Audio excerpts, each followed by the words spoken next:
Minha querida, essa história que vou contar agora é daquelas que pesam no peito. Eu duvido você me olhar com os mesmos olhos depois disso. Meu nome é Luísa e meu padrasto me vendeu por 3 sacos de farinha em plena seca de 1970, quando eu tinha apenas 13 anos. Sinto o gosto amargo daquela noite até hoje. O céu estava tão estrelado que parecia zombar da nossa miséria. Lembro do rangido da porta de nossa casa de taipa, quando seu Juvenal, o dono do armazém de Quixadá, entrou com aqueles 3 sacos de farinha nos ombros de seu ajudante. Ainda posso ouvir o barulho surdo quando os depositaram no chão batido da nossa sala. Tá aqui como combinado, Zé Pequeno, disse seu Juvenal para o meu padrasto, limpando o suor da testa com um lenço encardido. Agora, a menina vem comigo. Naquele momento, meus olhos procuraram desesperadamente os da minha mãe. Ela estava sentada num canto escuro, o rosto escondido nas mãos, os ombros tremendo num choro silencioso. Foi quando entendi que não havia salvação, que eu tinha sido negociada como se fosse uma cabra ou um saco de milho. Pega tuas coisas e vamos embora, ordenou seu Juvenal, sem olhar diretamente para mim. Não tenho a noite toda. Com as pernas bambas, fui até o quartinho onde dormia com meus 3 irmãos menores. Eles olhavam assustados, sem entender por que eu estava colocando minha única muda de roupa limpa e um pequeno terço de madeira que tinha ganhado da minha avó, dentro de um saco de estopa. Dei um beijo em cada um, sabendo que poderia nunca mais vê-los. Enquanto saía, minha mãe finalmente levantou o rosto inchado de lágrimas. Ela se aproximou, fez o sinal da cruz na minha testa e sussurrou: "Vá com Deus, minha filha." Foi só o que conseguiu dizer antes que meu padrasto gritasse da porta: "Anda logo, menina!" Naquela noite, sob o céu estrelado do sertão cearense, comecei uma jornada que mudaria minha vida para sempre. Uma história de dor, mas também de uma força que eu nem imaginava possuir. A vida no interior do Ceará sempre foi dura, mas aquele ano de 1970 foi particularmente cruel. A seca chegou mais cedo e se instalou como uma visita indesejada que se recusa a ir embora. Nascida e criada em um pequeno vilarejo perto de Canindé, eu conhecia bem o que era passar necessidade, mas nunca como naqueles tempos. Nossa casa era simples, paredes de taipa, teto de palha e chão batido. Morávamos eu, minha mãe e meu padrasto e meus 3 irmãos menores. Meu pai verdadeiro tinha morrido quando eu tinha 5 anos, levado pela febre amarela. 2 anos depois, minha mãe se juntou com Zé Pequeno, um homem de poucas palavras e muita bebida. Desde cedo, aprendi a cuidar da casa e dos meus irmãos. Acordava antes do sol nascer para buscar água no açude que ficava a quase 1 hora de caminhada. Depois ajudava minha mãe com o café, quando tínhamos o que comer. E cuidava da limpeza e das crianças enquanto ela ia trabalhar, lavando roupa nas casas das famílias mais abastadas. Meu padrasto ia e vinha. Às vezes sumia por dias. Outras vezes voltava com algum dinheiro que logo gastava na cachaça. Quando estava em casa, o clima ficava pesado. Qualquer coisa era motivo para gritar com minha mãe ou dar uns tapas nas crianças. Comigo ele mantinha distância. Talvez porque desde pequena eu o encarava sem medo, mesmo depois de levar uns tabefes. A escola? Ah, que saudade eu tinha! Frequentei até os 9 anos, quando a professora se mudou para a cidade grande e ninguém veio substituí-la. Naqueles poucos anos, aprendi a ler, escrever e fazer contas básicas. À noite, à luz do lampião, eu lia para meus irmãos os poucos livros que tinha guardado. Era como uma pequena fuga daquela realidade tão árida. Quando a seca de 70 chegou, nossa situação piorou drasticamente. O açude secou, os poucos animais que tínhamos morreram e o trabalho de minha mãe diminuiu, porque até as famílias mais ricas estavam economizando. Via meus irmãozinhos definhando dia após dia, com a barriga inchada de vermes e vazia de comida. Papagaios de papel não voavam mais no céu do sertão. O vento carregava apenas a poeira e o desespero. Lembro da noite em que ouvi meu padrasto e minha mãe discutindo em voz baixa. Ele dizia que seu Juvenal, o dono do maior armazém de Quixadá, estava precisando de uma ajudante e havia oferecido comida em troca. Minha mãe chorava baixinho, implorando que houvesse outro jeito. Naquela noite, rezei muito, apertando o meu terço de madeira entre os dedos magros, pedindo a Deus que nos mandasse chuva, comida, qualquer milagre. Mas o céu permaneceu seco e o milagre nunca veio. Naquela viagem no lombo da carroça de seu Juvenal, sob o luar do sertão, senti o mundo desabar sobre meus ombros ainda de menina. O sacolejo da carroça embalava meus pensamentos confusos, enquanto deixávamos para trás o lugarejo onde eu havia nascido. À medida que nos afastávamos, via as luzes fracas das lamparinas sumirem no horizonte, como estrelas sendo engolidas pela escuridão. Tu vai gostar de Quixadá, menina, disse seu Juvenal, quebrando o silêncio. Lá tem movimento, tem gente, tem comércio. Sua voz rouca não combinava com as palavras quase amigáveis. Na minha mercearia tu vai aprender um ofício. É melhor que ficar morrendo de fome nesse fim de mundo. Não respondi. As lágrimas secavam em meu rosto enquanto eu tentava entender o que tinha acontecido. Minha mãe, sempre tão protetora apesar de todas as dificuldades, tinha permitido que eu fosse levada. Será que 3 sacos de farinha valiam mais que uma filha? Essa pergunta martelava em minha cabeça como um prego sendo enterrado no coração. Oi, menina, não pense que vai ser moleza, continuou ele, agora com um tom mais duro. Tu vai trabalhar para pagar o que dei pro teu padrasto. Comida e um canto para dormir tu vai ter, mas vai ter que suar a camisa. Chegamos a Quixadá já perto da meia-noite. A cidade dormia, mas mesmo na penumbra pude ver que era bem maior que meu povoado. Casas de alvenaria, ruas mais largas, uma igreja grande na praça central. Em outras circunstâncias, eu teria ficado maravilhada. A mercearia de seu Juvenal ficava numa esquina. Era um prédio de 2 andares. Embaixo, o comércio, em cima a casa, onde ele morava com a esposa, Dona Neuza, uma mulher magra e de olhar desconfiado, que me recebeu com um muxoxo de desaprovação. É essa a menina? Perguntou ela, me olhando de cima a baixo. Tá magra que nem vara de marmelo. Será que aguenta o serviço? Tem que aguentar, respondeu seu Juvenal. Dei 3 sacos de farinha por ela. Fui levada para um quartinho nos fundos da mercearia, tão pequeno que mal cabia o catre velho e um banquinho. As paredes tinham manchas de umidade, e o cheiro de mofo se misturava com o de querosene.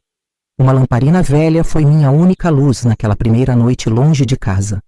Deitada naquele colchão que mais parecia um fardo de algodão pisoteado, deixei as lágrimas correrem livremente. Chorei por minha mãe, por meus irmãos, pela injustiça de ter sido trocada por comida, mas principalmente chorei pelo medo do desconhecido que me aguardava.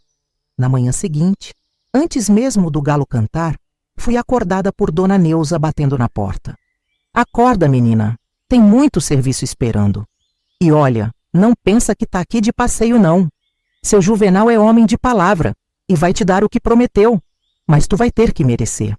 Ali começava minha nova vida como uma espécie de escrava moderna, vendida por 3 sacos de farinha em plena seca de 1970. Mal sabia eu que o verdadeiro plano de seu Juvenal para mim era ainda mais sombrio do que eu poderia imaginar. Os primeiros dias na mercearia de seu Juvenal passaram como um borrão de tarefas intermináveis. Acordava antes do sol nascer para limpar o estabelecimento antes de abrir.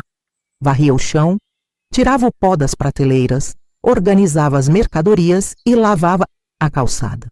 Quando os primeiros clientes chegavam, eu já estava exausta, mas o dia apenas começava. Aprendi rapidamente a atender no balcão, pesar mercadorias e fazer entregas pelas redondezas. Meu sotaque do interior e meus modos simples provocavam alguns risos dos clientes da cidade, mas engoli o orgulho e segui trabalhando. Cada risada, cada olhar de desprezo era como um espinho que eu guardava dentro do peito. À noite, depois de fechar a mercearia, ainda tinha que ajudar Dona Neuza na cozinha, lavar a louça, e só então podia me recolher ao meu quartinho nos fundos.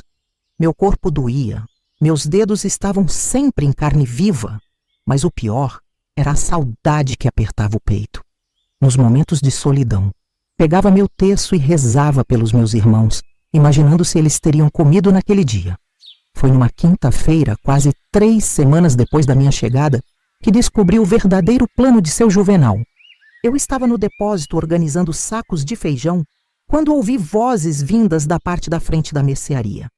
Normalmente não prestava atenção nas conversas dos clientes, mas uma frase me fez parar. "E aí, Juvenal, quando é que vai me apresentar a tal menina que você arrematou lá dos lados de Canindé?" Era a voz de Coronel Práxedes, um fazendeiro rico da região que vinha à mercearia uma vez por semana. Homem corpulento, de uns 50 anos, bigode grisalho e olhos pequenos que pareciam sempre avaliar o valor de tudo e todos. "Calma, coronel", respondeu seu Juvenal com uma risada cúmplice. "Deixa a menina se ambientar primeiro. Ela ainda tá verde, mas logo tá no ponto." "Mas ela é bonita, como você disse?" "É uma caboclinha de 13 anos. Magrela ainda por causa da seca, mas tem um rosto bonito e vai encher o corpo logo que começar a comer direito. O senhor não vai se arrepender." Meu sangue gelou. O peso daquela conversa caiu sobre mim como uma pedra. Não era só para trabalhar na mercearia que seu Juvenal tinha me comprado. Havia um plano muito mais sinistro: me preparar para entregar ao coronel Práxedes, conhecido por ter moças jovens trabalhando em sua fazenda, em condições que todos comentavam em sussurros. "Quero ela daqui a 1 mês", disse o coronel com firmeza. "E se for como você está dizendo, pago bem. Tô precisando de uma menina nova lá na sede da fazenda desde que a outra fugiu." "Pode deixar, coronel. Daqui a 1 mês ela vai estar pronta para ir. Tô alimentando bem, ensinando a ser obediente." Quando eles saíram para a frente da mercearia, deixei-me escorregar até o chão entre os sacos de feijão. Meu coração batia tão forte que parecia que ia sair pela boca. As lágrimas desciam silenciosas pelo meu rosto, enquanto a terrível verdade se revelava. Eu não tinha sido comprada apenas para trabalhar na mercearia. Eu seria revendida como se fosse gado para servir aos caprichos de um homem poderoso e cruel. Naquele momento, algo dentro de mim mudou para sempre. O medo deu lugar a uma determinação feroz que nem eu sabia que possuía. Não seria mercadoria para ser vendida e revendida. De alguma forma, precisava escapar desse destino que tinham traçado para mim. Mas como? Para onde iria? Quem ajudaria uma menina pobre e sozinha? Com as mãos trêmulas, apertei meu terço de madeira e fiz uma promessa silenciosa. "Por Nossa Senhora de Canindé, não vou deixar que façam isso comigo. Prefiro morrer tentando fugir do que viver como escrava."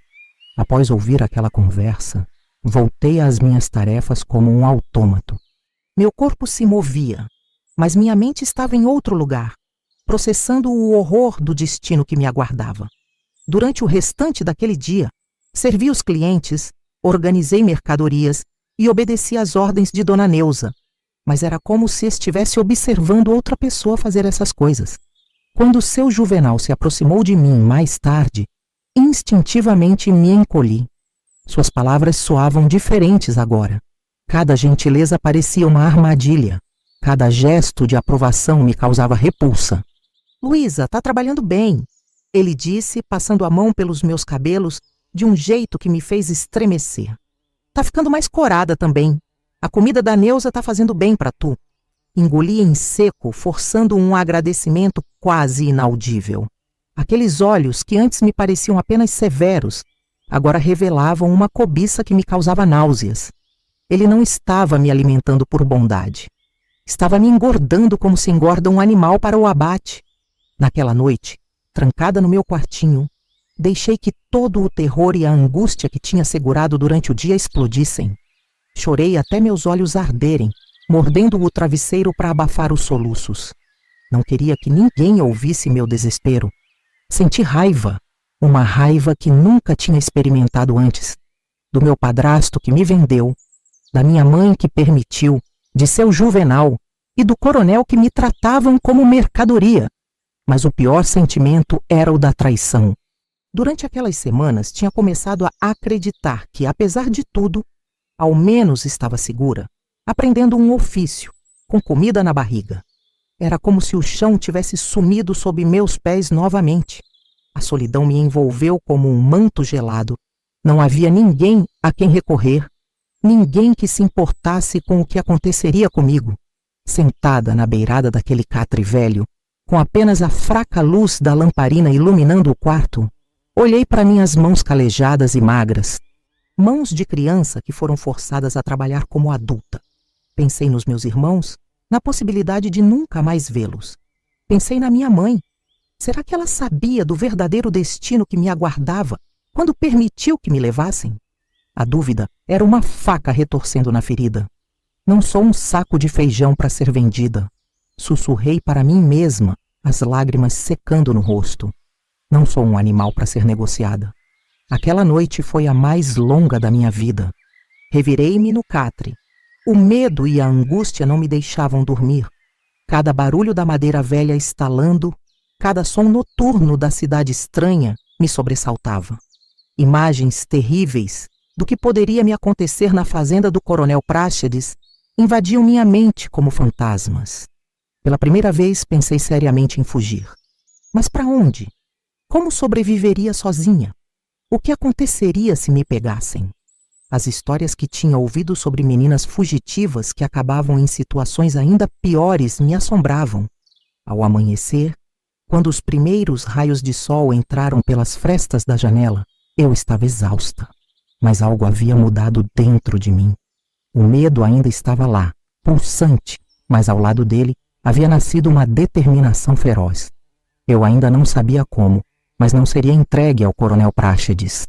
Não seria tratada como propriedade. Naquela manhã, enquanto varria a mercearia antes de abrir, observei cada detalhe do lugar com novos olhos. Não era mais apenas meu local de trabalho. Era minha prisão, da qual precisava escapar antes que fosse tarde demais. Cada cliente que entrava, cada comentário, cada interação passou a ser analisada em busca de uma oportunidade, de uma saída, de uma esperança.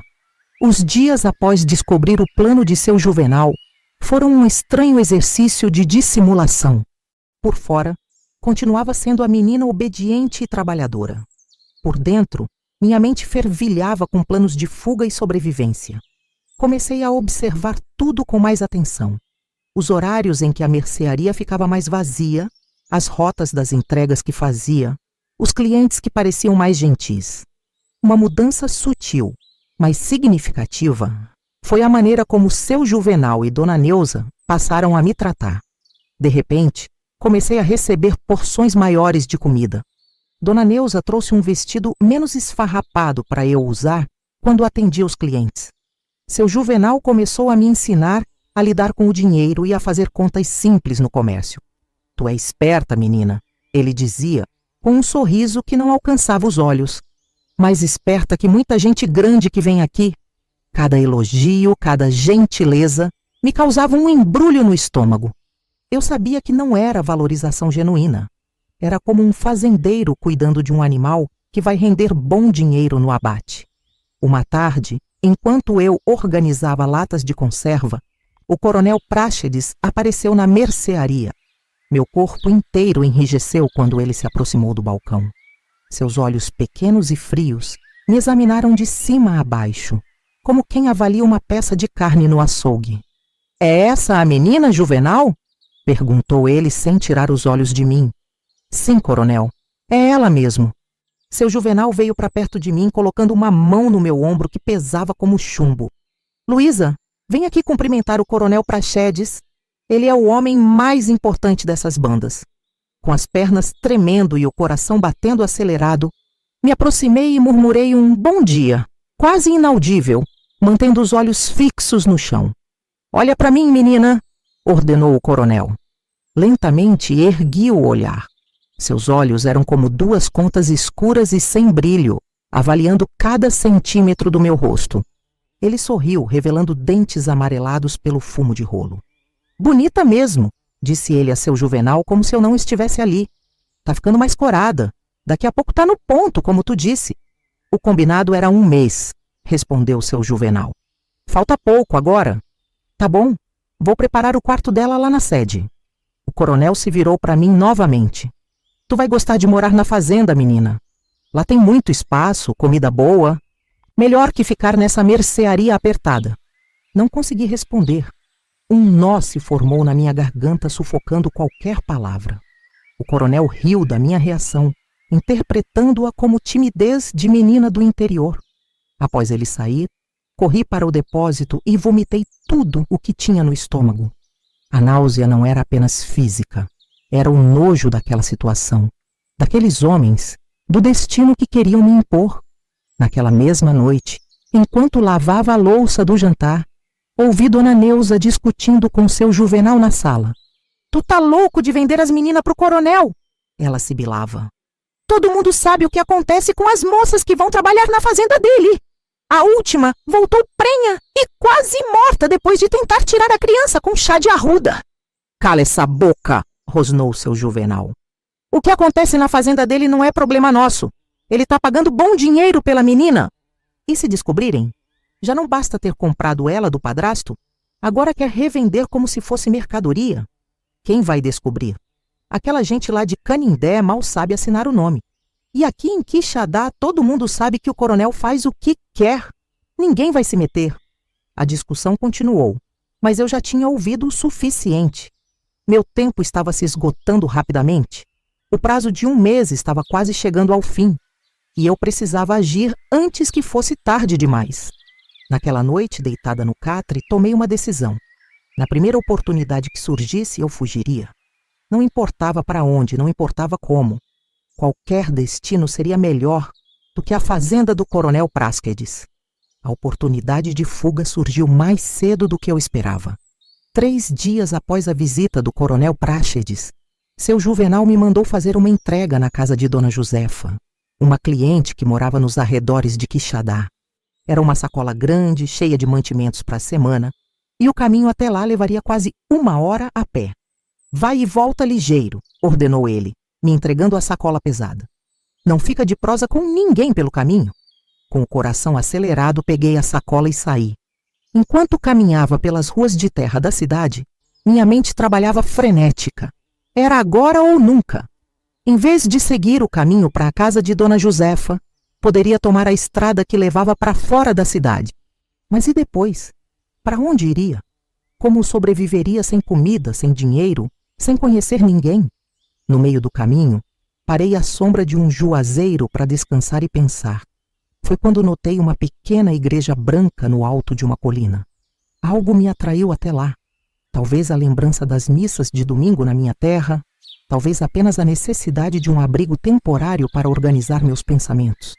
A igreja estava vazia, exceto por uma senhora de cabelos grisalhos que varria o chão de cerâmica gasta. Ela levantou os olhos quando entrei e sorriu. Boa tarde, minha filha. Veio rezar?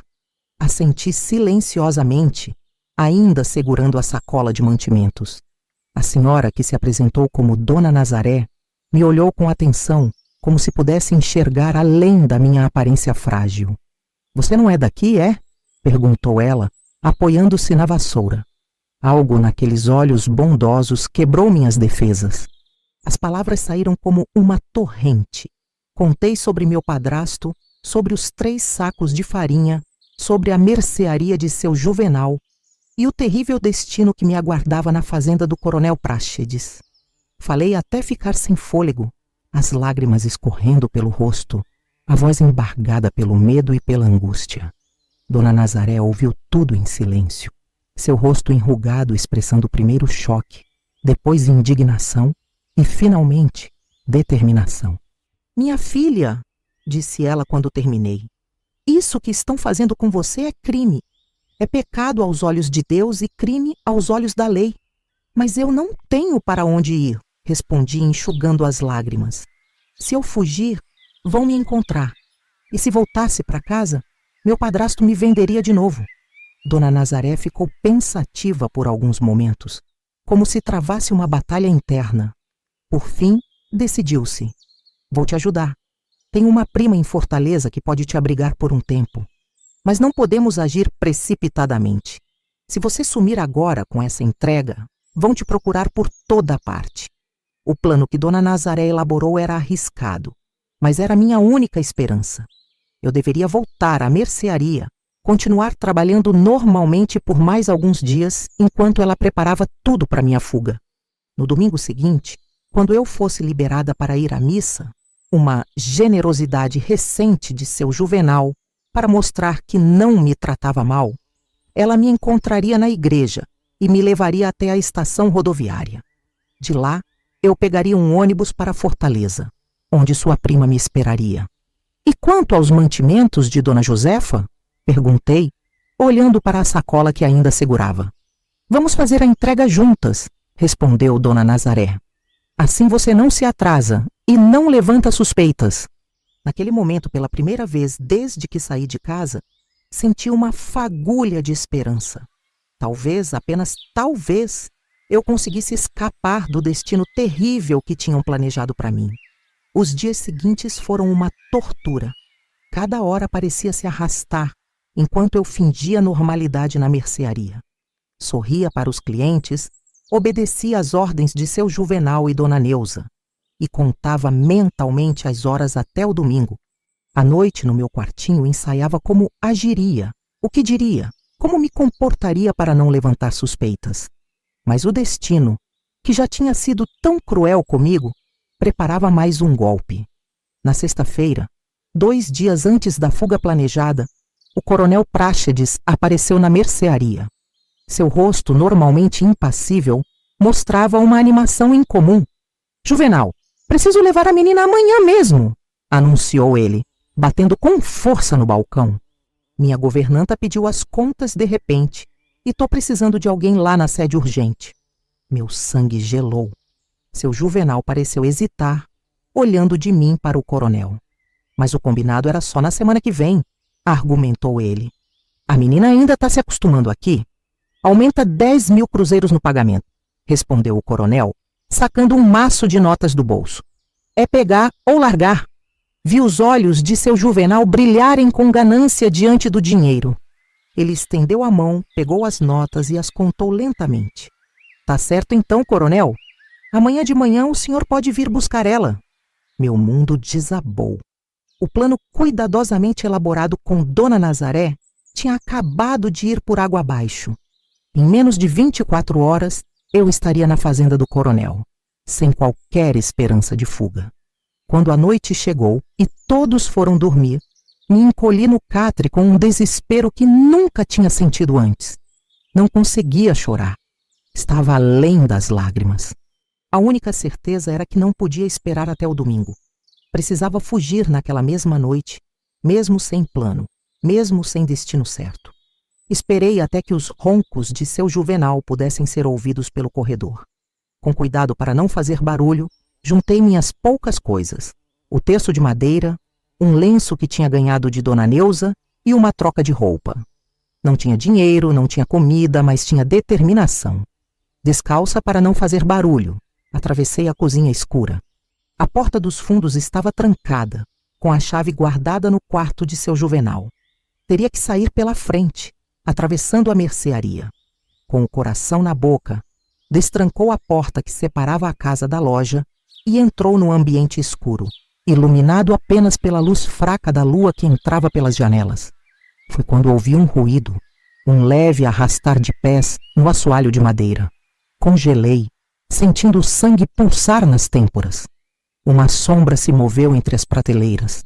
Aonde pensa que vai, menina? A voz de Dona Neuza cortou o silêncio como uma navalha. Ela estava sentada numa cadeira perto do balcão, quase invisível na penumbra, como se estivesse me esperando. E eu gaguejei, incapaz de inventar uma desculpa. Tá pensando em fugir, não é?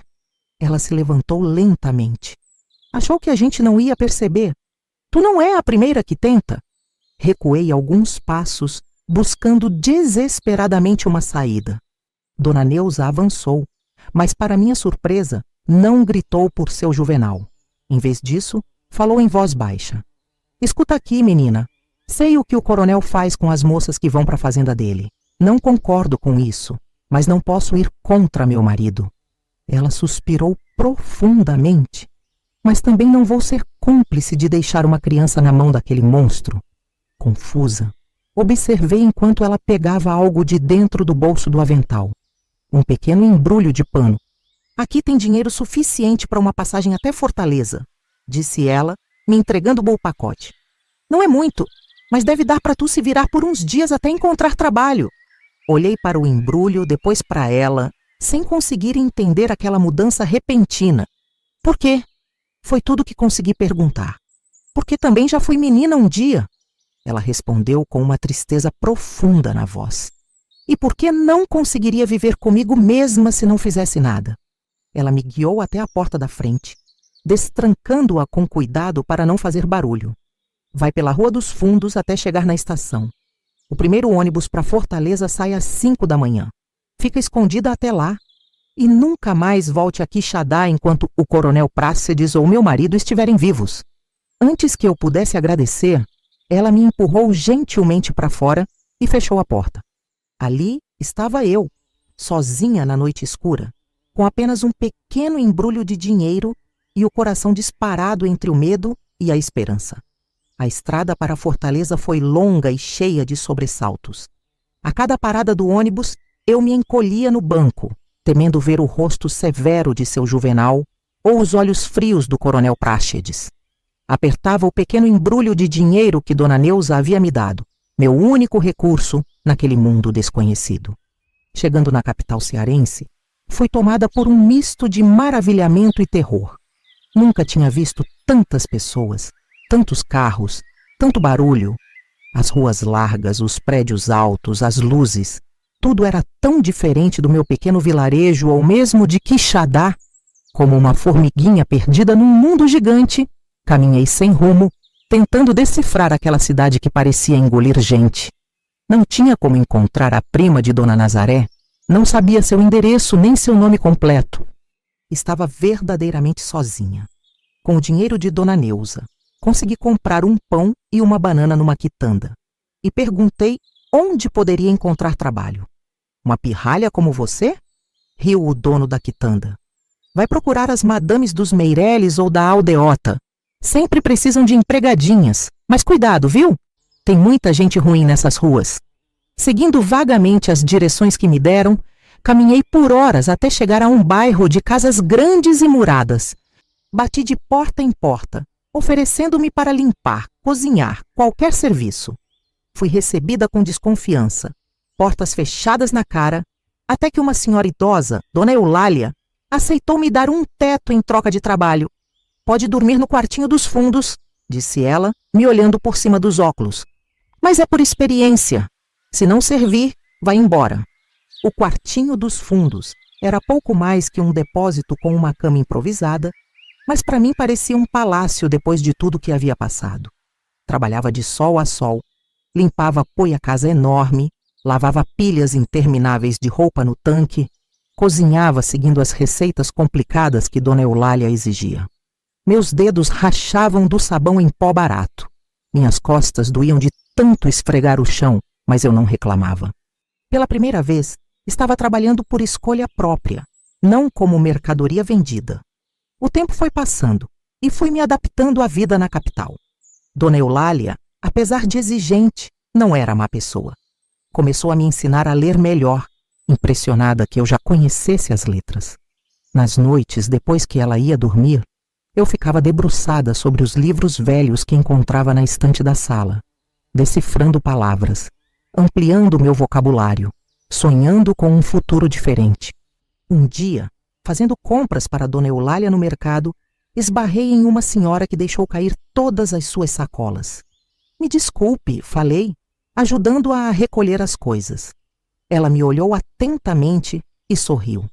Não tem problema, minha filha? Mas você é muito jovem para estar carregando tanto peso. Quantos anos tem? 14, respondi, acrescentando 1 ano à minha idade real. E trabalha de doméstica? Não deveria estar na escola? Aquela pergunta despertou algo em mim. Escola. Estudos. A possibilidade de um futuro além de lavar e passar. Contei a ela um pouco da minha história, omitindo detalhes sobre seu Juvenal e o coronel, apenas mencionando que tinha vindo do interior para trabalhar. A senhora, que se apresentou como professora Regina, ouviu tudo com atenção e indignação crescente. Olha, minha filha, trabalhar não é vergonha nenhuma, mas uma menina da sua idade precisa estudar. Há uma escola noturna onde dou aulas. Por que não aparece lá? Podemos te matricular. A ideia de voltar a estudar acendeu uma luz dentro de mim que eu nem sabia que existia. Naquela mesma noite, contei a Dona Eulália sobre meu desejo de frequentar a escola noturna. Escola? Ela franziu o senho. E quem vai lavar a louça do jantar? Quem vai passar minhas roupas? Posso fazer tudo antes de ir, prometi, desesperada. Acordo mais cedo, durmo mais tarde, faço qualquer coisa, só quero estudar. Após muita negociação, Dona Eulália concordou. Eu poderia frequentar a escola 3 noites por semana, desde que todo o serviço estivesse impecável. Assim começou minha jornada de estudos, abrindo portas que eu jamais imaginara possíveis para uma menina vendida por 3 sacos de farinha. Os meses foram passando e lentamente fui construindo uma nova vida em Fortaleza. A escola noturna se tornou meu refúgio, minha esperança. Professora Regina tomou-me sob sua proteção, impressionada com minha sede de conhecimento e rapidez em aprender. Nas horas vagas, devorava livros que ela me emprestava, viajando para mundos distantes através das palavras, descobrindo ideias e possibilidades que jamais teria conhecido no meu pequeno vilarejo. No entanto, o medo nunca me abandonou completamente. Às vezes, ao cruzar com algum homem de aparência semelhante à de seu Juvenal ou do Coronel Praxedes, meu coração disparava e eu me escondia, temendo ser reconhecida e levada de volta. Nos pesadelos que ainda me atormentavam, eu corria por campos de terra rachada, perseguida por sombras que queriam me jogar num saco de farinha. Trabalhei na casa de Dona Eulália por quase 2 anos. Com o tempo, nossa relação evoluiu de patroa e empregada para algo mais próximo de avó e neta. Ela se orgulhava dos meus progressos na escola e até começou a me pagar um pequeno salário que eu guardava religiosamente numa lata de goiabada embaixo do colchão.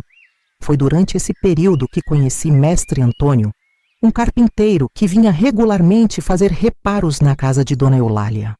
Homem simples, mas de grande sabedoria. Ele ficou impressionado quando me viu lendo um livro durante meu intervalo. Não é todo dia que se vê uma mocinha como você interessada em livros, comentou ele. Quero ser professora um dia, confessei, revelando um sonho que nem tinha admitido para mim mesma até aquele momento. Mestre Antônio sorriu. Bom sonho. Mas sabia que também dá para ganhar dinheiro com esse seu talento para as letras? Ele explicou que precisava de alguém para ajudá-lo com orçamentos, recibos e correspondências para seus clientes, já que mal sabia assinar o próprio nome. Assim começou meu segundo trabalho, algumas horas por semana, ajudando o Mestre Antônio com seus documentos. O dinheiro que ganhava ia direto para minha latinha de goiabada, alimentando um plano que começava a se formar na minha cabeça. Quando completei 16 anos, tomei uma decisão. Voltaria a Canindé para buscar meus irmãos. Não tinha notícias deles desde que fui vendida pelo meu padrasto, e a preocupação me corroía. Precisava saber se estavam bem, se ainda passavam fome, se meu padrasto ainda estava lá. Mas havia um problema. E se seu Juvenal ou o Coronel Práxedes descobrissem meu retorno? A ideia me aterrorizava, mas o desejo de rever minha família era mais forte. Compartilhei meus planos com a professora Regina, que imediatamente expressou preocupação. É perigoso, Luísa, alertou ela. Esses homens podem estar te procurando até hoje. Tráfico de pessoas é crime sério e eles não vão querer alguém que possa denunciá-los andando por aí. Mas preciso saber dos meus irmãos, insisti. Se estão bem, se precisam de ajuda. Não posso viver em paz sem saber. Depois de muita discussão, professora Regina sugeriu uma alternativa. Conheço uma assistente social que trabalha com comunidades rurais. Ela vai até Canindé regularmente. Podemos pedir que procure sua família, descubra como estão, sem expor você ao perigo. A ideia parecia sensata, mas algo dentro de mim resistia. Era uma questão de dignidade, de enfrentar o passado, de mostrar para mim mesma que não era mais aquela menina assustada que podia ser vendida como mercadoria. Agradeço a preocupação, professora, mas preciso ir pessoalmente. Já fugi uma vez por medo. Agora preciso enfrentar o que deixei para trás. Enquanto juntava coragem e dinheiro para a viagem, um acontecimento inesperado mudou tudo. Estávamos em 1974, 4 anos após eu ter sido vendida pelo meu padrasto, quando vi no jornal que lia para Dona Eulália uma notícia que gelou meu sangue. Fazendeiro de Quixadá morto em conflito por terras. O artigo pequeno na página policial relatava que o conhecido proprietário rural, Coronel Heitor Práchedes, foi encontrado morto em sua fazenda após um confronto com trabalhadores rurais que reivindicavam melhores condições de trabalho. Não sabia se devia sentir alívio ou medo. Por um lado, um dos homens que tinha me tratado como mercadoria já não poderia me fazer mal. Por outro, será que seu Juvenal, ao saber da morte do coronel, me procuraria com mais afinco para me vender a outro? A notícia reacendeu todos os meus temores. Comecei a ter pesadelos novamente, acordando encharcada de suor, imaginando seu Juvenal batendo à minha porta. Durante o dia, cada rosto desconhecido na rua parecia uma ameaça. Cada olhar demorado em minha direção despertava pânico. Professora Regina percebeu minha angústia crescente e decidiu intervir. Luísa, você não pode viver assim para sempre, entre o medo do passado e o desejo de construir um futuro. Precisa resolver isso de uma vez. Ela tinha razão. Estava na hora de confrontar os fantasmas que me perseguiam, de descobrir o que havia acontecido com minha família, de fechar esse capítulo da minha vida para poder seguir em frente. Com a ajuda de professora Regina e as economias acumuladas durante anos de trabalho, preparei-me para voltar a Canindé. Não sabia o que encontraria lá, se minha mãe e meus irmãos ainda estariam no mesmo lugar, se meu padrasto ainda estaria vivo. Não sabia se seu Juvenal ainda me procurava ou se já tinha me esquecido. O que sabia era que não era mais a menina assustada que tinha sido vendida por 3 sacos de farinha. Era uma jovem mulher que tinha lutado, estudado, trabalhado e construído sua dignidade com as próprias mãos. Estava na hora de mostrar isso ao mundo e a mim mesma. A viagem de volta a Canindé era como retornar no tempo. O ônibus sacolejava na estrada de terra, levantando poeira vermelha que cobria tudo como um manto. Pela janela, observava a paisagem seca do sertão. Mandacaros erguendo-se como sentinelas, juazeiros resistindo bravamente, a terra rachada contando histórias de sofrimento. Era agosto de 1974 e mais uma seca castigava o Ceará. Sentada naquele banco duro, com uma pequena mala no colo, eu não era mais aquela menina de 13 anos vendida por 3 sacos de farinha. Agora, aos 17, carregava no rosto os sinais de quem conheceu o mundo cedo demais, mas também a determinação de quem aprendeu a lutar. Usava um vestido simples, mas limpo e bem passado, e tinha os cabelos presos num coque modesto. Queria que minha família me visse assim, digna, forte, sobrevivente. Na bagagem, além de algumas roupas, levava presentes para meus irmãos, cadernos, lápis, um pequeno rádio a pilha que tinha comprado com tanto sacrifício. Para minha mãe, um corte de tecido florido e um terço de madeira. Não sabia se conseguiria perdoá-la por ter permitido que me levassem, mas entendia melhor agora o desespero da fome. O que a miséria pode fazer com o coração de uma mãe. Quando o ônibus começou a se aproximar de Canindé, meu coração disparou. Reconhecia cada curva da estrada, cada morro, cada cruzeiro. Memórias vieram em avalanche. Eu correndo descalça por aqueles caminhos, buscando água no açude, espantando cabras do pequeno roçado que minha mãe tentava manter. Memórias de uma infância pobre, mas que agora pareciam quase doces comparadas ao que veio depois. O motorista gritou, "Canindé!" e freou bruscamente na praça principal. Desci com as pernas trêmulas, sentindo o calor escaldante do meio-dia sertanejo. A cidade parecia a mesma. A Basílica de São Francisco dominando a paisagem, as casinhas simples ao redor, os homens de chapéu conversando nas calçadas, as mulheres carregando latas d'água na cabeça. Vou jantar hoje com meu pai. Vou jantar com meu pai. Um menino pequeno cantarolava enquanto chutava uma bola de meia pela praça. Observei seu rosto magro, mas alegre, e pensei nos meus irmãos. Estariam maiores? Me reconheceriam? Teriam passado muita fome depois que parti. Peguei minha mala e comecei a caminhar em direção ao povoado onde ficava nossa casa. Eram quase 5 quilômetros pela estrada de terra, mas decidi ir a pé. Precisava desse tempo para organizar meus pensamentos, para preparar o que diria quando chegasse. No caminho, passei por pessoas que pareciam me observar com curiosidade. Uma mulher carregando lenha parou e me encarou. Tu não é a filha da Sebastiana? Aquela que o Zé Pequeno vendeu pro homem da mercearia lá de Quixadá? Meu estômago gelou. Então as pessoas sabiam. Não tinha sido um segredo, uma vergonha escondida. Tinha sido um fato conhecido por todos. Sou eu mesma, respondi erguendo o queixo. Tô voltando para ver minha família. A mulher balançou a cabeça com uma expressão que misturava espanto e pena. Vai ter surpresa, minha filha. Muita coisa mudou por essas bandas. Antes que eu pudesse perguntar o que ela queria dizer, a mulher seguiu seu caminho, deixando-me com um pressentimento pesado no peito. O que encontraria? Será que algo terrível tinha acontecido com minha mãe ou meus irmãos? À medida que me aproximava do povoado, a ansiedade crescia. Avistei de longe o aglomerado de casas de taipa, algumas pintadas de cal, outras deixando à mostra a trama de madeira e barro. Nossa casa ficava na última fileira, pequena e torta, com um alpendre estreito na frente. Quando finalmente dobrei a última curva do caminho, parei, atônita.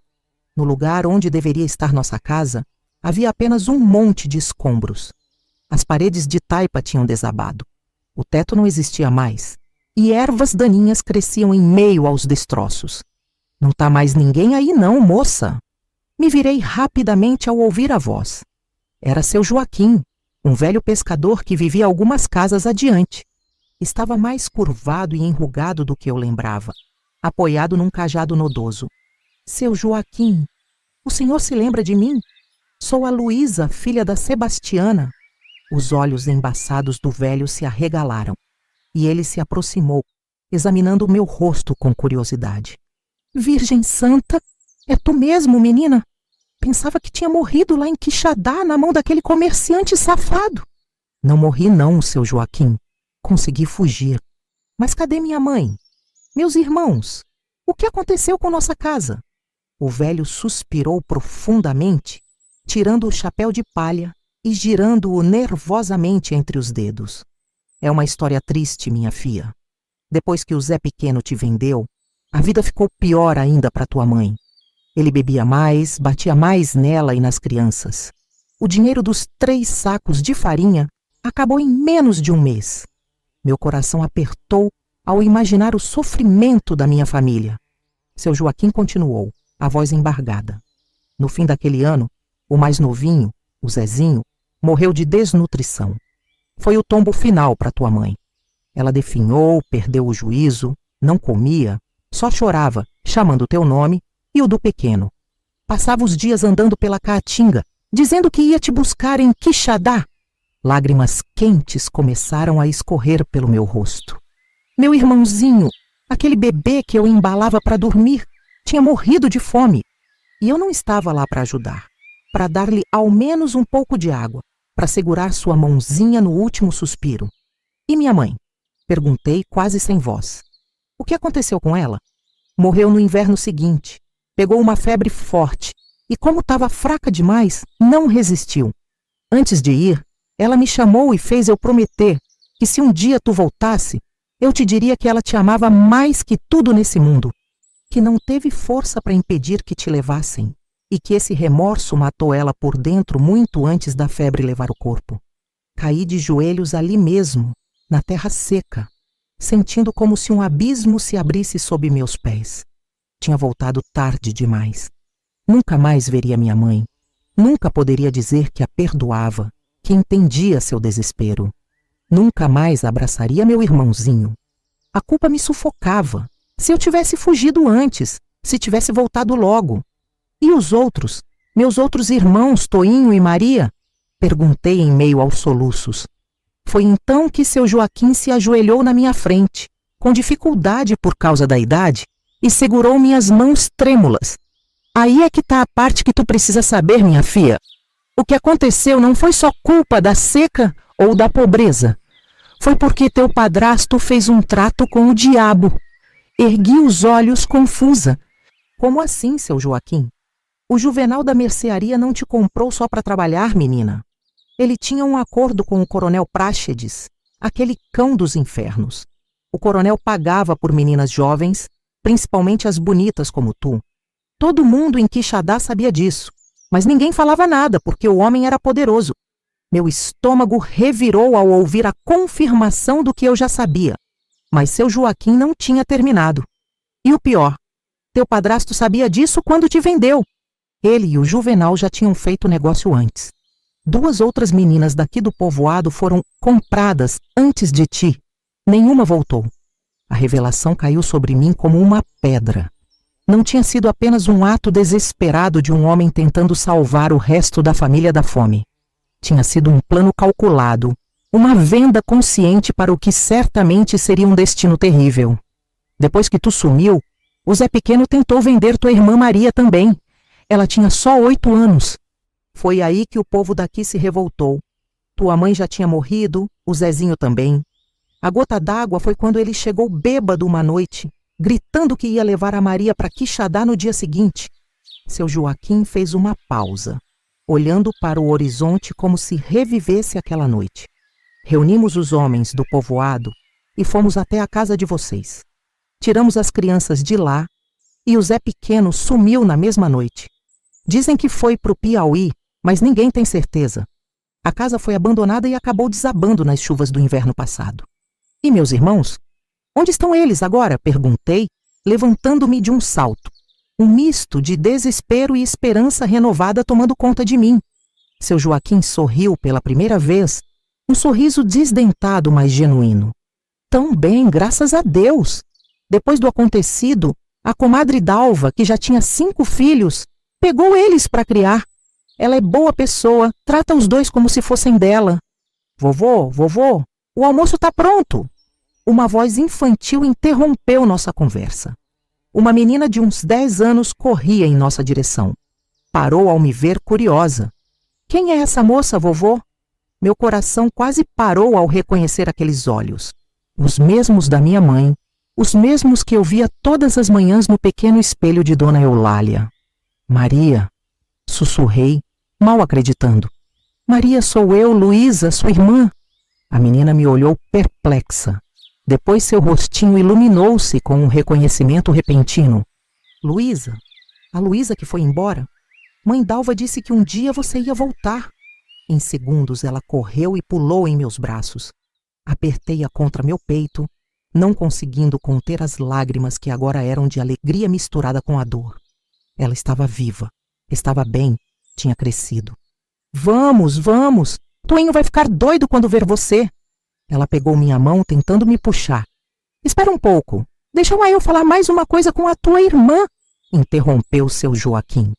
Luísa, tem mais uma coisa que tu precisa saber. Quando soubemos o que tinha dela acontecido contigo e com as outras meninas, um grupo daqui foi até Quixadá dar parte à polícia.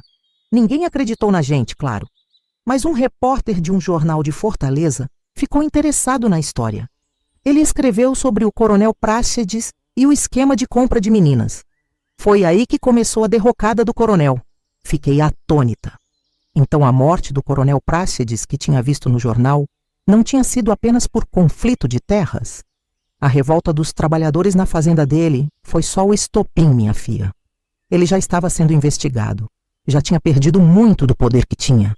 Foi esse repórter, junto com algumas pessoas de Fortaleza, que começaram a caçar as meninas que tinham sido vendidas para ver se alguma tinha sobrevivido. E encontraram alguma? Perguntei hesitante. Só uma que tinha sido mandada para o Maranhão. Das outras, nenhum rastro. Ele segurou meu braço com força surpreendente para sua idade. Tu teve muita sorte, menina. Ou então Deus estava olhando por tu. Maria, impaciente, puxava minha mão. Vamos logo, Luísa, o Toinho nem vai acreditar. Deixei-me conduzir pela minha irmãzinha, que agora era quase uma mocinha, sentindo uma mistura de emoções que mal conseguia processar. A dor pela perda da minha mãe e do meu irmão mais novo. A raiva pelo que meu padrasto tinha feito não por desespero, mas por cálculo frio. A gratidão pela comunidade que tinha salvado meus irmãos. O alívio por saber que o coronel Prácedes já não poderia fazer mal a nenhuma outra menina. Chegamos a uma casa simples, mas bem cuidada, com um pequeno quintal onde galinhas ciscavam. No terreiro, um menino de uns 12 anos cortava lenha com um machado pequeno, concentrado na tarefa. Toinho, Toinho, olha quem chegou! Gritou Maria, saltitando de alegria. Meu irmão levantou os olhos, confuso no início, depois paralisado pelo choque. O machado escorregou de sua mão e caiu na terra. Ele me fitou longamente, como se visse um fantasma. Luísa? Ele perguntou finalmente, a voz embargada. É você mesmo? Abri os braços, incapaz de falar através do nó na garganta. Meu irmãozinho, que eu carregava no colo quando saí de casa, agora era quase um homenzinho. Ele correu até mim e me abraçou com força, soluçando contra meu peito. O reencontro com meus irmãos foi como encontrar partes de mim mesma que tinha perdido naquela noite, em que fui arrancada de casa. Dalva, a mulher que os havia acolhido, era uma pessoa extraordinária. Viúva, criava sozinha 5 filhos e ainda tinha aberto o coração e a casa para mais 2. Me recebeu com um abraço apertado e olhos marejados. Sempre acreditei que um dia tu voltaria, disse ela, servindo-me um caldo de feijão com rapadura. Contava histórias sobre ti pros pequenos, para que não esquecessem a irmã mais velha. Durante as semanas que passei em Canindé, fui reconstruindo os pedaços do meu passado que haviam ficado para trás. Visitei o túmulo simples onde minha mãe e meu irmãozinho Zezinho estavam enterrados, lado a lado. Chorei todas as lágrimas que tinha guardado. Falei tudo o que precisava dizer, mesmo sabendo que eles não podiam me ouvir. Toinho e Maria me contaram como tinha sido a vida depois que saí. Os dias de fome, as noites de terror, quando o meu padrasto chegava bêbado, a doença da minha mãe. Mas também falaram sobre a solidariedade dos vizinhos, que compartilhavam o pouco que tinham. Sobre Dalva, que os tratava como filhos, sobre a escola que tinham começado a frequentar. Percebi que, apesar de tudo, eles tinham tido sorte. Paradoxalmente, minha venda tinha sido o estopim para uma mudança que acabou salvando-os. Se não tivesse acontecido aquela transação horrível, se meu padrasto não tivesse tentado vender também a Maria, talvez ninguém tivesse interferido até que fosse tarde demais para todos nós. Caminhando pelo povoado, muitas pessoas paravam para falar comigo. Algumas me abraçavam chorando, dizendo que tinham rezado por mim todos os dias. Outras me olhavam com uma mistura de curiosidade e assombro, como se eu fosse um espírito retornado. Algumas, poucas, desviavam o olhar, talvez por vergonha de não terem feito nada quando uma menina de 13 anos foi vendida bem debaixo de seus narizes. Um dia, encontrei com seu Manuel, o pai de uma das meninas que tinha sido vendida antes de mim. Minha Rosinha nunca voltou, disse ele, segurando minhas mãos com força. Como foi que tu conseguiu escapar, minha filha? Contei-lhe sobre Dona Neuza, que mesmo sendo esposa de seu Juvenal, tinha me ajudado a fugir. Falei sobre Dona Nazaré, a senhora da igreja que primeiro me estendeu a mão, sobre professora Regina e as aulas noturnas, sobre mestre Antônio e o trabalho com documentos. Falei sobre as pessoas boas que tinha encontrado, que contrabalançavam as terríveis que tinham me comprado e vendido. Sabe o que aprendi, seu Manuel? Que a maldade dos homens pode ser grande, mas a bondade também. E que a gente precisa agarrar essa bondade onde ela aparecer. Como um náufrago se agarra a um pedaço de madeira no meio do mar. Naquelas conversas percebi uma coisa importante. Minha história, por mais dolorosa que fosse, tinha dado coragem a outras pessoas. O fato de eu ter sobrevivido, de ter estudado, de ter voltado por minha própria vontade, e não como vítima resgatada, inspirava especialmente as moças jovens da comunidade. Eu quero ser que nem tu, Luísa, disse uma menina de uns 14 anos, depois de me ouvir contar sobre essa escola noturna e os livros. Quero estudar, quero conhecer o mundo além daqui. Foi então que uma ideia começou a se formar em minha mente. Uma possibilidade que nunca tinha considerado. Não precisava escolher entre minha nova vida em Fortaleza e meus irmãos em Canindé. Talvez pudesse construir uma ponte entre esses dois mundos. Conversei longamente com Dalva sobre levar Toinho e Maria comigo para Fortaleza. Ela ouviu em silêncio, os olhos úmidos. Sempre soube que esse dia chegaria, disse por fim. Eles são teus irmãos, e é direito deles ficarem contigo. Mas essa casa estará sempre aberta para vocês três, se um dia quiserem voltar. Quando contei aos meus irmãos sobre a possibilidade de irem comigo, as reações foram distintas.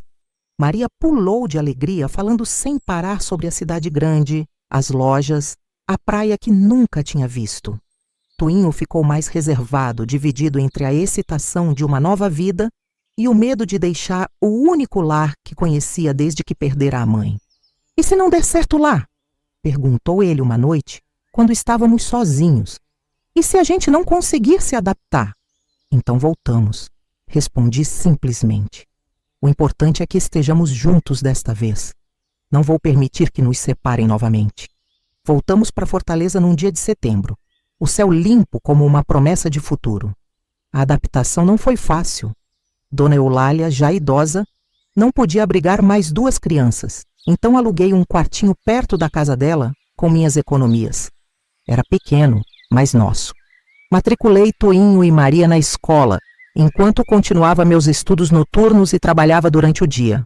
Mestre Antônio, com sua generosidade silenciosa, aumentou minha carga de trabalho e, consequentemente, meu pagamento. Professora Regina nos visitava regularmente, trazendo livros e incentivo. A comunidade que eu havia construído na capital se expandiu para abraçar meus irmãos também. Vida dura? Sim, muito. Houve dias em que a comida era pouca, em que o cansaço me dobrava ao meio, em que as contas pareciam impossíveis de pagar.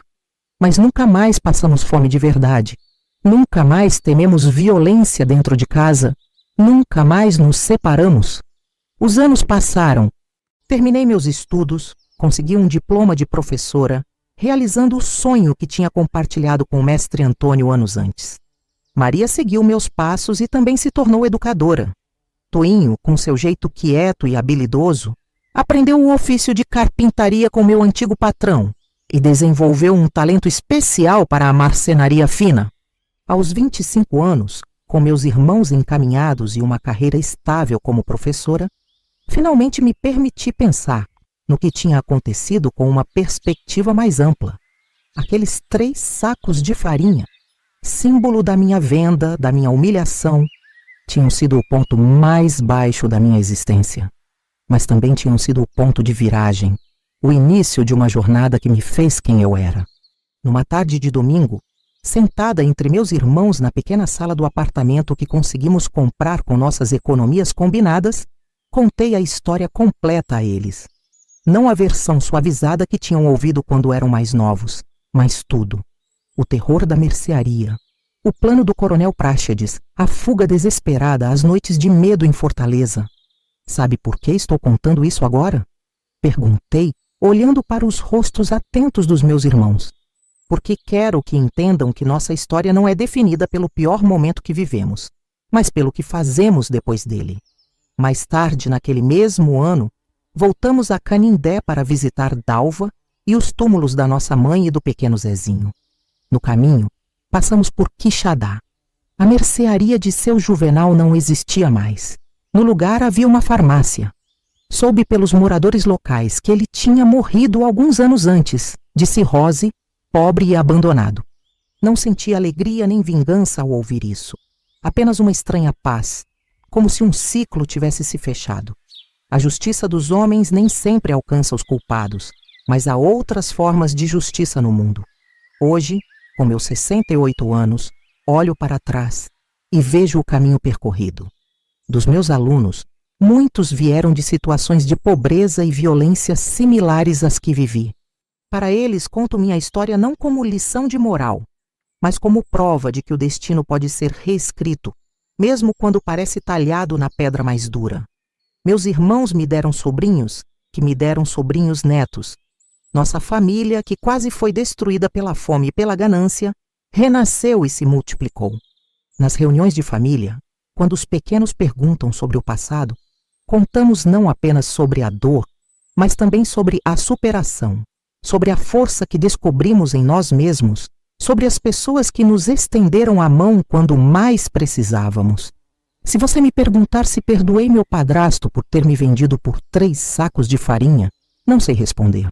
Há feridas que nunca cicatrizam completamente, mas aprendi a não deixar que o ódio e o ressentimento consumissem o que restou de mim após toda a dor. O que sei é que aquela menina assustada, que chorava escondida num quartinho nos fundos de uma mercearia em Quixadá, nunca poderia imaginar a vida que construiria a partir dos cacos de sua infância quebrada, que aprenderia a ler e escrever tão bem a ponto de ensinar outros, que criaria seus irmãos com dignidade, que um dia teria sua própria casa, com estantes cheias de livros e uma mesa grande onde todos se reuniriam para comer e contar histórias. Quando olho no espelho hoje, vejo os cabelos brancos, as rugas profundas, os olhos que já não enxergam tão bem, mas vejo também a força daquela menina que se recusou a ser apenas uma mercadoria, que reescreveu seu destino palavra por palavra, passo por passo. E se você está ouvindo esta história e carrega suas próprias feridas, suas próprias vendas por sacos de farinha, saiba disso. Enquanto houver vida, há possibilidade de recomeço. Enquanto houver amanhã, há chance de reescrever sua história. O sertão ensina isso. Depois da mais terrível seca, a primeira chuva faz florescer a vida novamente. A minha flor brotou do espinho mais doloroso, e é por isso que seu perfume é tão doce.